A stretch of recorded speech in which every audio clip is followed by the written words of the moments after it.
Hey, Carmen, it's Chip. Um, just wanted to say what a pleasure it was meeting you and getting to work with you. It was so fun. Had a great time. Um, you've probably already seen James's um, video analysis, but just in case you haven't, the way that I do these analysis is that I go through and I review everything before I start recording. Um, then I'll go over the recording just as if you and I were looking at it together. So you're gonna hear me pause and think and just kind of go through it. So hopefully, um, I think you'll like it a lot. I know it'll help. So let's just go ahead and get started. And I'm just going to kind of move the video around and talk a little bit. Um, Here we go.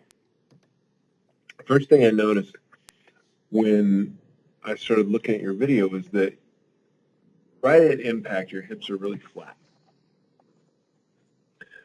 After that point, about the time your knees pass each other, the lowest part of your run, you've got a pretty significant amount of hip drop. And I measure it like this. And so we're maybe 9 degrees. Actually, I saw it a little bit later, even more. Let's see. And then not so much on this side. Did you notice that? Let's see. There we go. So about 6%. Let's go through and look at one more side here. So definitely on your left side, you've got a significant amount of hip drop. Now, normally with just a overstride problem, which most people have when they're kind of working their way through this, um, if they had an overstride problem, you'd see it on both sides. And here, I think what we're seeing is some imbalances. I think we need to look and see the kind of work that you're doing on your core, and maybe you might even have some alignment issues. But there's a significant drop on the left side, and not much at all there. So, but I've looked ahead in the videos and I found that you do have an overstride problem. And we worked on that, and that's why we put you in the harness. And really, we put everybody in the harness because typically everybody has an overstride until they really start working on their form. But I'll show you, I'll show you what's happening later in this video. But again, why I see a hip drop, why I know it's an overstride issue is because you're unsupported on this side, and it's because your foot was way far out front, your body goes through and drops. So we've got to eliminate that overstride, and that's real common with everybody. Okay, enough about that. One of the things that it causes, I said enough about that, yet I keep talking about it. One of the things it causes that you can just see that you're kind of squinched up on this side and then real open here. And so we get this kind of look going on. Um, just squished up here and then back on the other side. Yeah, but not as much. Hmm. Interesting. Okay, enough about that. What I love here is the alignment of your hands and your elbows, shoulder to hand is pretty much in line. That's always a great thing. I should take it off your foot though. Let's go right there. This is where we measure that from. Shoulders to hands, perfect. You run like James. And really great elbows too. Um, yep, still really good. What I like seeing is that you don't have a rotation issue, at least from behind, because your elbows aren't coming in here and they're not flailing out over this way. Um, I can tell your hand is kind of coming in, but we'll look at that from the other side. So great elbows. Drive those elbows back. Force them back. They'll come through on their own and keep the hands high. I'll look at it from the other direction, but I remember we were working on low hands here. You do drop your hands a little too low. But gosh, great elbows. Let's check alignment here real quick. Okay. See your foot crashing in right there? It's actually pretty normal.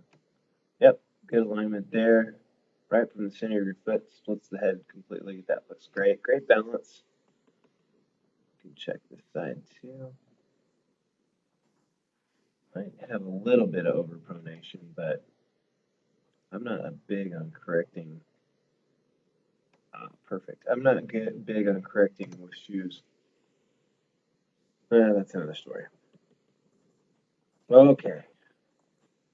Let's look at the front, see some things that we might be missing. Good stable runner. Pretty good return. We'll need to raise that up. Kind of locked up a little bit. Let's just roll through that. I'm just seeing some kind of stiffness and a little bit of upper rotation. Need to relax a little bit more. Drop those elbows, relax your traps, relax your hands. Okay, now let's start looking at arms here. Pretty good, really good. Love how look at your left hand here. Excellent. Elbow going back, driving with elbows back. They do flail a little bit. Elbows can be tucked in more and hands can go out a little bit more. So elbow in and out. So we want them close. We want our elbows close to our sides. You could bring them in a little bit, hands out a little bit, just like you need some skin strong or some kind of a lubricant on your side between your arm and your side. So that's what you need to feel like. So they're not coming out, which was just going to help a little bit with rotation. Faster here. Oh, pretty good, really, really good. Just a little bit tight in the shoulders. You can see the rotation a little bit there. So just as if you were pinned right here and your arm swung free from your upper chest collarbone area, just so it was like free in the shoulder, it should just come through on its own. Some rotation is normal, but you just look a little tight right here. Not bad. Just drop those elbows, raise those hands. Okay. One thing I've been working on with a lot of people is how high you bring up your toes before you hit. I personally feel that is one of the biggest causes of shin splints and excess fatigue in the shin. Bringing your toe up really high just puts strain on that shin, and then you impact it when it's in a strained position. You can drop those toes a little bit, just really relax the shin. Pretty much everything from the knee to ankle should be relaxed as your foot comes through right before impact.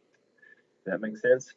Let me know if you have any questions on that, but you won't need to raise your toes so much, especially once we get your body into the correct position. But even now, you could drop your toes and just relax your shin a whole lot more. Okay, as knees pass each other, and right about there. So we're seeing a lot of your foot underneath that line there. And we'll look at it from the side again. That's just working on elastic return. We want that elastic return to snap through our foot with snap through our knee with a high foot, I guess I should say. Look at that from the side as well. definitely have a hop. And that's coming from that really low position here, raising back up, impacting, which causes the drop, which makes you go back up. So we just got an up and down thing going on here. I noticed when you and I ran together when you were in the harness, you really eliminated that. So you're already well on your way there. Like I was telling James, I really hope that you guys will get one of those harnesses and work together on it. Just remember to stand very tall and straight and push your belly button out. Do that body press I was talking about. Yep, hands could be out just a little bit more. And definitely, you got a drop in your hands right here. From there to there, you open up and then close it. Open up and then close it. So that's pebble drill. Put the pebble in each elbow and run with them. I'm gonna put some drills on the end of this film. So right after I'm done doing the analysis, I'll put these drills in there for you, so you know how to work on them. That's one I definitely want you to work on. Okay. Check a couple more things here. Good. You can see what that unweighted hip does. Perfect. You can see what that unweighted hip does from this side because we've got an angle here. So we've got a drop here. And it makes you crunch on this side, open up on this side. So you can just tell you've got some angles going on here that need to be stabilized so you can use all that energy to move forward. Okay, I think I want to move to the next video and see what we can see. If you have any questions on this after the video, be sure and give me a shout. Okay, here we go, a little bit more. This is where we'll see a lot of stuff here. I think I videoed you a little bit closer. Let me forward into a little bit closer position. There we go. That's what I was looking for. Okay, we're getting there. Sorry. Okay, this is great. Okay, here you are at your impact point. Your impact point starts here. Notice that you've got a big angle here. Let's do it this way.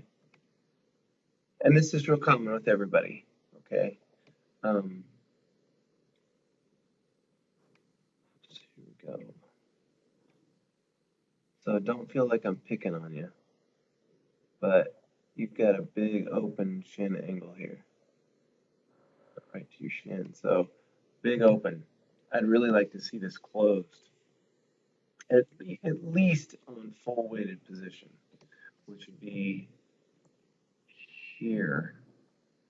So full weighted position, you still have an open angle, and I'd love to have that knee more forward.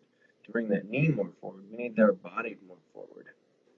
Let's look at original impact point here, and I'm going to draw a little vertical line right here. Mass looks to be about right there, maybe even further behind, really.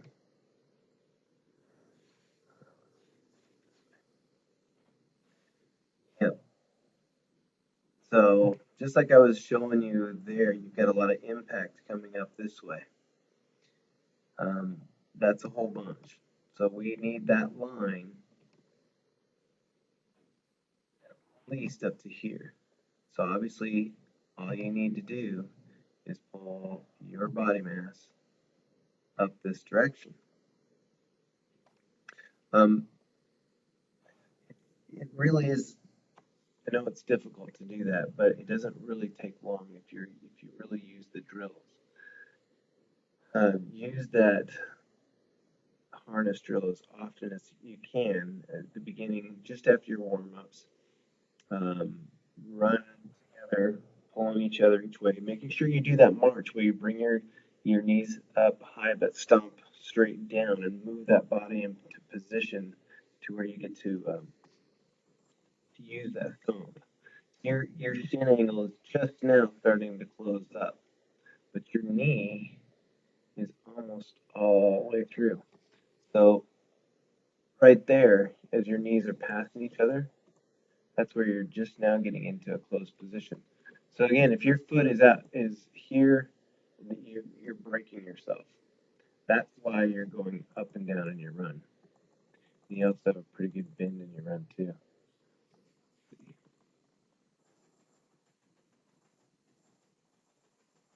That looks pretty good though.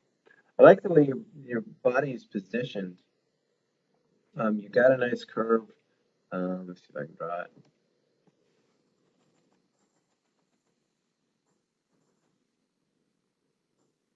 Yeah. So from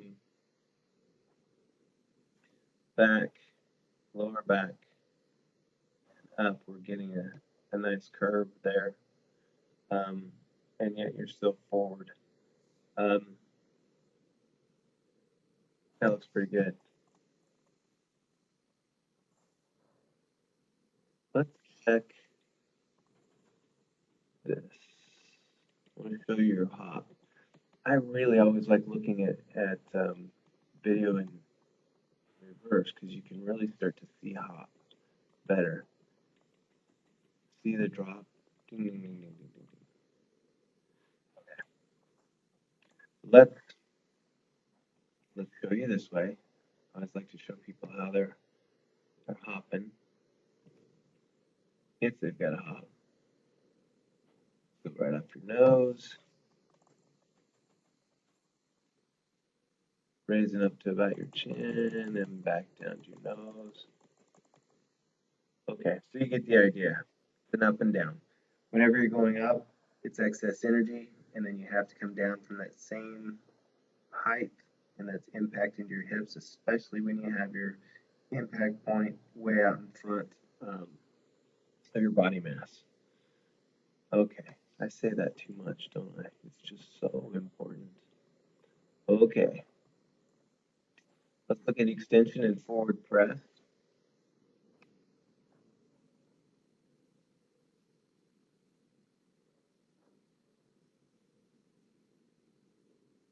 Okay, so you've got about an 18, 19. You can measure it this way too. Some people measure it this way. I like to do it right at the center of the knee. So 19, I'd like it to be somewhere around here. Again, to get that, you need to press forward. Let's just mark that. Not too bad. That's in a good position. Head really is in a good position. I like that. We just need more extension. So we just need to get your lower body and then stand a little bit taller in your run. Any more than that. Pressing forward. Harness drill, harness drill, harness drill.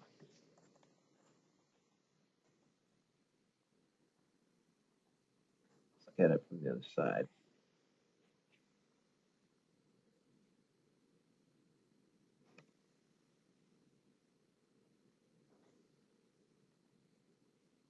Yep, about the same.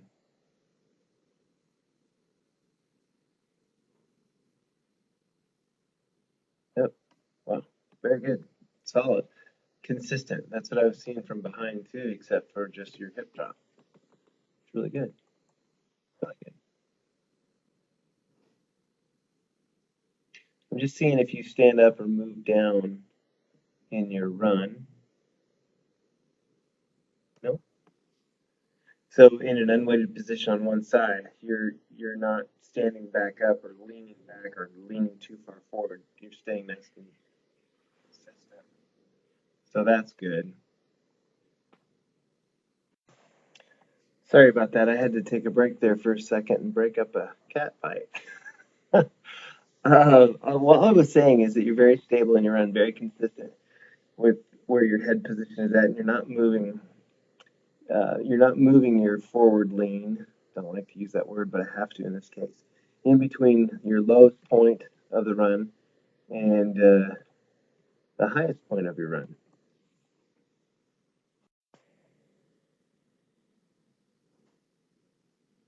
Okay, let's look at arm angle. Okay, highest point of your hand.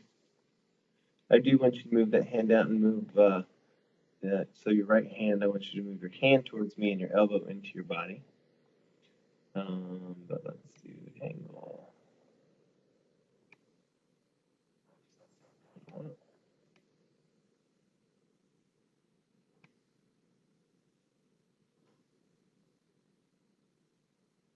See, that's good.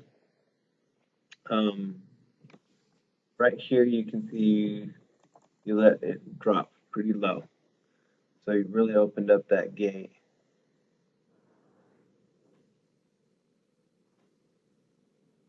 Yeah. So 72 to 108, we need to close that up. Just raise your hand up a little bit. Keep them relaxed. Keep your hands relaxed. Um, act like you're holding butterflies. Relax your hands. Just raise up your hand and let your elbow come through. Keep doing that awesome move that you're doing with your elbow back here. That's great. And that's just really good form. Carmen, you know what? You do have a bit of a rotation issue, and you are locked up on there a little bit. So you need to relax those traps and quiet your chest down and let those arms come through free. You can see how your shoulder, as your elbow comes back, your shoulder's coming back with it. Just a little bit. Just something that I just noticed. But keep those hands up, and we'll work that arm angle. Let's look back from the other side just to see if we see any anomalies.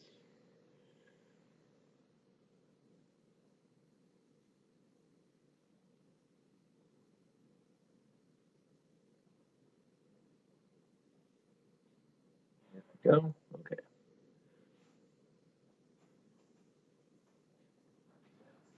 Highest position. Okay.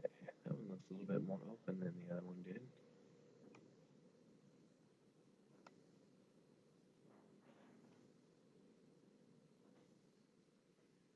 Yeah, you are showing me more of your back again. A little bit more open than the other one. 7.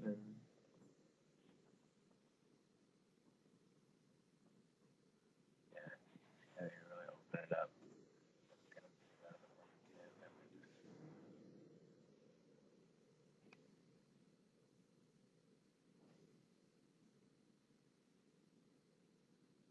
Not as much as I thought, but still opened up quite a bit. So pebble drill. Um, Again, I'll have the video for you, and I think we got a chance to work on that while we were there. Yeah, we did. So make sure you're doing that one. Let me see what else I can see here. Okay, I know I already mentioned this, but elastic return. So if we're seeing any part of your foot below that line, we know that our extension is off, too shallow. And we measured that, and we'll just measure it again.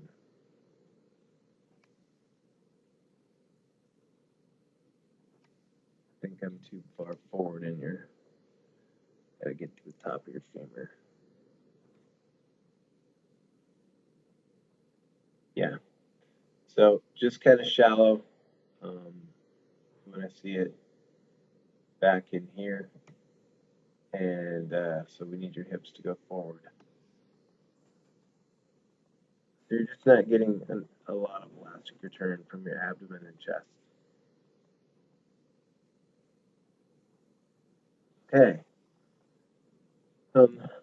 I think that's about it. You're a great runner. We can get you better. You're doing some great things with your elbows.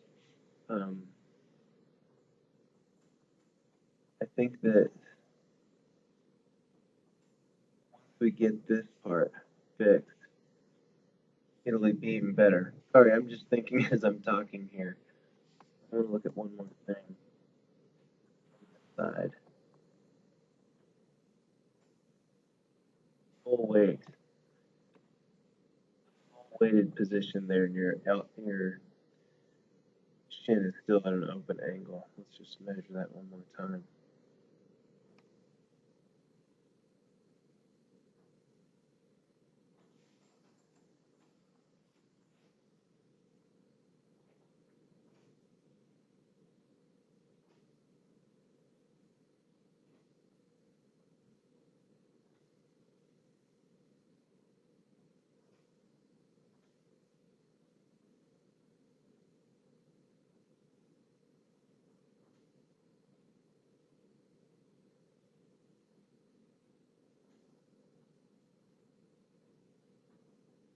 Yeah.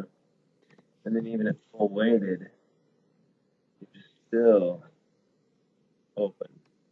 You're not able to use that stomp.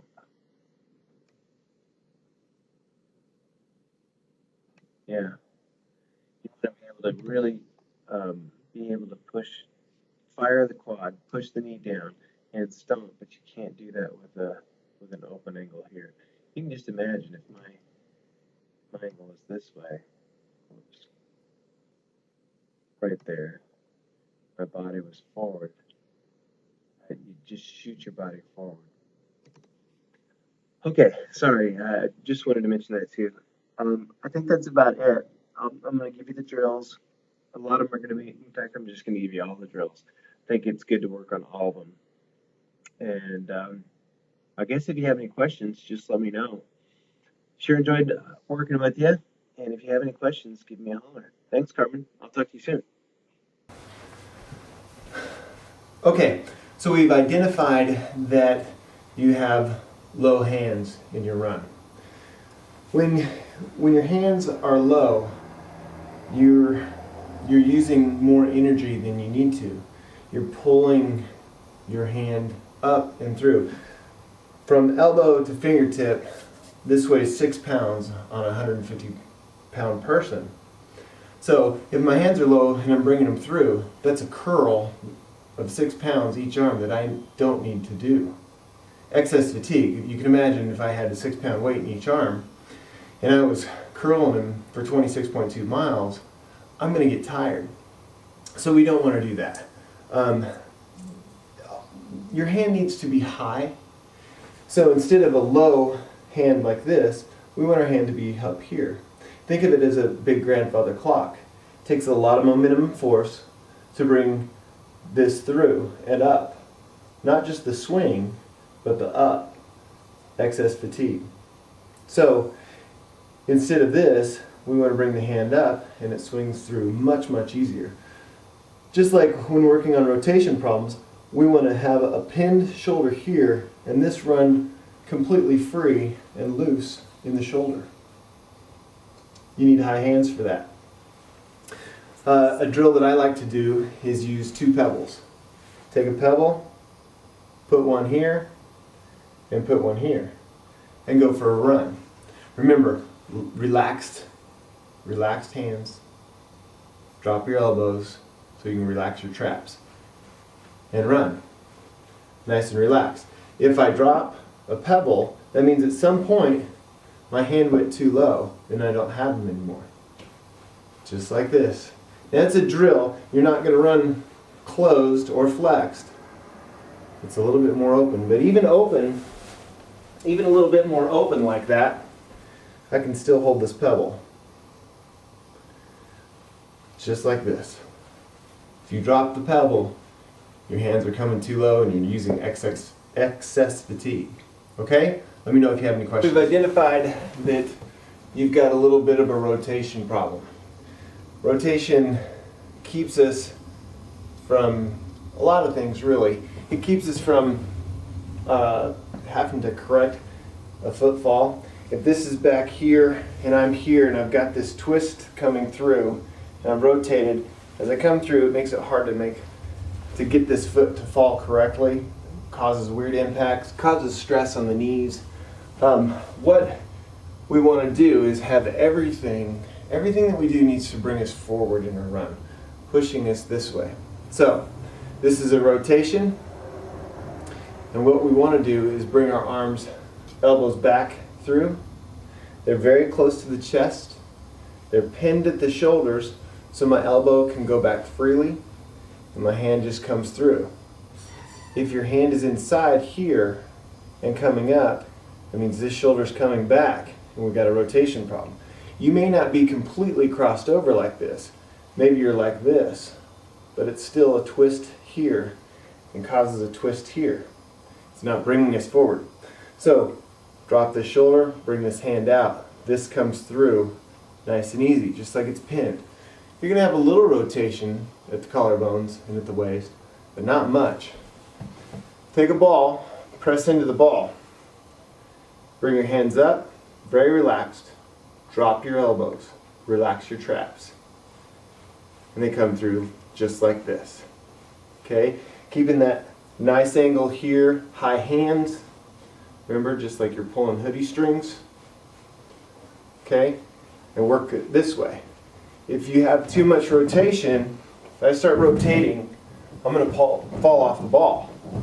So press in, relax hands, drop your elbows, relax traps, and just work. Pinned shoulder, arm works free. Okay? Again, if I start rotating, I'm going to fall off this ball. Does it make sense? All right, let me know if you have any questions. Okay, so we've identified that you have a overstride issue, a position where your body and the mass, the center of mass of your body is behind your impact point of your foot. And what we're going to do is we're going to use a harness to make it from this to here. So you can have this closed shin angle at impact instead of an open angle at open angled shin at impact. So I like to use a harness. Got these on Amazon. This one is a Cintz brand, cintz.com. They're about 20 bucks. And what I'll have you do is just put on the harness. Do this with a friend. We like to pull tires as well around tracks and on dirt roads. But when she's harnessed in, she can lean forward, and when she starts her run, I can hold her back, and she's going to be trying to press in. Now bend at the waist just a little bit. Remember that we don't want you bent at the waist. We want to be able to push hips in and be in this position. Now bend again, please. Not here. A lot of people will try to lean forward and get that gravity to work for them, which is fine, but then their center of mass is back here. It ends up pogoing the run and having all kinds of weird impact problems. What we want to do is push the hips forward, stand tall in the run, and use that press here. Drive the hips forward, get this nice long extension in the back. So again, harness drills are a great way to work. Fall forward, and they'll start their run this way, and pressing the hips in and tall in the run. Let us know if you have any questions.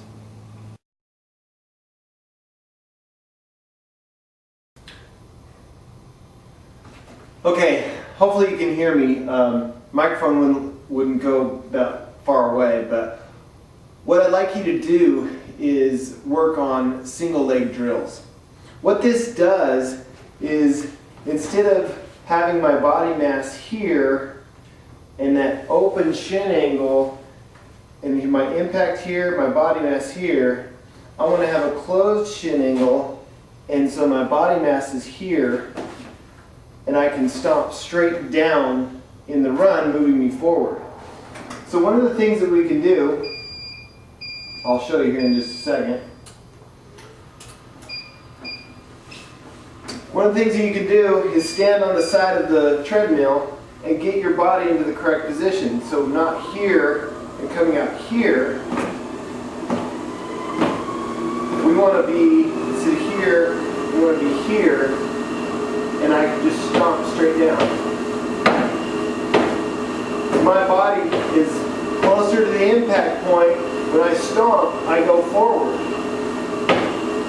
Hopefully you see that. My body mass is here, it has a big impact. But if it's here with a closed shin angle, I go forward. So I stomp down in the run with a closed shin angle, pushing my hips in.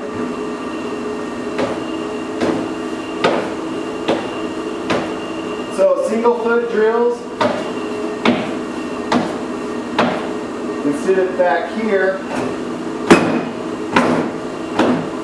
straight down. Big extension out the back. It's a drill, so it looks excessive. Drills are excessive.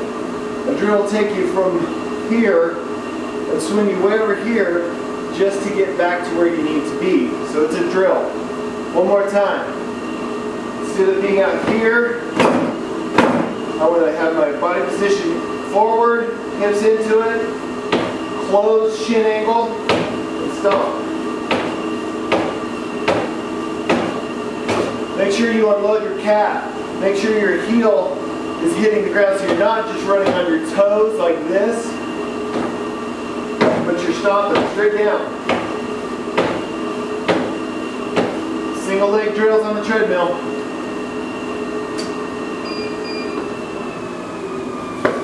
Let me know if you have any questions.